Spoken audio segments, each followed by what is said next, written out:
দেখুন, অত্যাধিক সাহস পুলিশ দেখিয়েছে। কোন পারমিশনে, কোন অ্যারেস্ট ওয়ারেন্ট নিয়ে আজকে অফিসে, একটা পার্টি অফিসে তারা ঢুকতে পারে? তারা নিজেরা মগের মুলুক পেয়ে গেছে, যা খুশি তাই ইচ্ছে করছে। এবং মন্ত্রীর স্বামীকে কোনো আমাদের বিজেপির কর্মী একটাও হাত দেয়নি গায়ে। মিথ্যে কথা ছড়ানো হচ্ছে এবং আমাদের বিজেপি কর্মীদেরকে কেস দেওয়া হয়েছে এবং তাদেরকে মানে একদম মানে ভুলবশত আমি বলবো মিথ্যে কেস দিয়ে বিজেপি কর্মীদেরকে ডিস্টার্ব করা হচ্ছে যেন আগামী দিনে তারা এই ধরনের কিছু না করে। মন্ত্রীর স্বামীর গায়ে কেউ হাত দেয়নি, তাদের নিজেদের লোকেরা হাত দিয়েছে, সেটা তারা বিচার করুক। কিন্তু এই যে রাত্রিবেলা Trinamool party officer, BJP party officer তালা ভেঙে ঢুকেছে, এটা ঘোরতর অন্যায় করেছে এবং মানুষ ক্ষেপে আছে। মানুষ, বাঁকুড়ার মানুষ জবাব দেবে।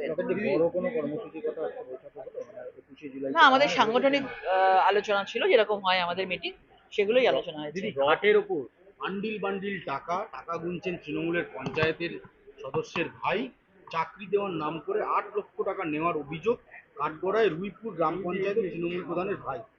এটা নদীয়ার কথা। তৃণমূল মানেই হচ্ছে তোলাবাজি, সিন্ডিকেটবাজি। মানুষের টাকা নস্যাৎ করছে, মানুষের টাকা নিয়ে নয়ছয় করছে, তৃণমূল করছে। তারা মানুষের সেবা ছাড়া তারা সবকিছুতে মানে একদম এগিয়ে, তৃণমূল এগিয়ে বাংলা যেরকম হয় সেরকম ভাবে হয়ে গেছে। মানুষের জবাব আগামী 2026-এর বিধানসভায় দেবে। নদীয়ার কালিয়াচকের, মালদার কালিয়াচকের 1 নম্বর ব্লকের একটা ঘটনা আসছে সামনে। তৃণমূল কংগ্রেসের ব্লক সভাপতি ছাইরুলের বিরুদ্ধে তোলাবাজির অভিযোগ তুলছে, তার বাড়ি ভাঙচুর করা হয়েছে, আগ্নেয়াস্ত্র হাতে নিয়ে পাল্টা তার অনুগামীরা দাপিয়ে বেড়াচ্ছে। এটা পরিষ্কার বোঝা যাচ্ছে যে আর মানে কোনো কিছুই ভেতরে নেই তাদের।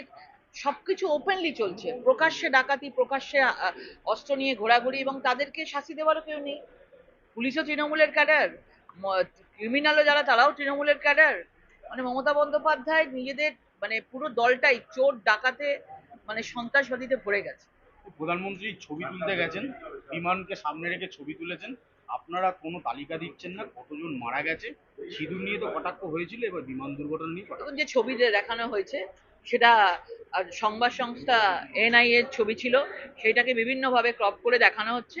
মানে কিভাবে প্রধানমন্ত্রীকে কিভাবে ট্রোল করা যায় তার পুরোপুরি ভাবে চলছে। আগে এতজন মানুষ মারা গেছে সেই দিকে না লক্ষ্য রেখে কিভাবে রাজনীতি করা যায় সেটাই দেখা হচ্ছে।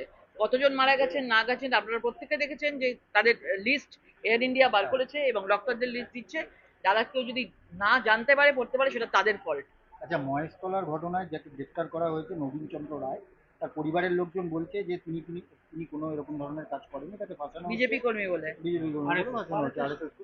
একদম মানে ইচ্ছে করে আরএসএস বিজেপি কর্মীদেরকে এখন থেকে শুরু হয়ে গেছে।